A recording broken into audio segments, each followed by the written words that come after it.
Уважаемые тимиртаусцы и гости города, поздравляем вас с праздником Наурыз. Празднование Наурыз в Темиртау началось с 14 марта. 21 марта в 15 часов в парке старой части города состоится концерт «Кошкильдан эс Наурыз», где примут участие творческие коллективы города Темиртау. Кроме того, в этноауле пройдут концертная программа и спортивные игры.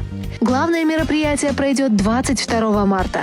В этот день в 11:30 по проспекту Республики пройдет парад в национальных костюмах от проспекта Бауржана Мамышулы до историко-культурного центра первого президента. Приглашаем принять участие всех тимиртаусцев.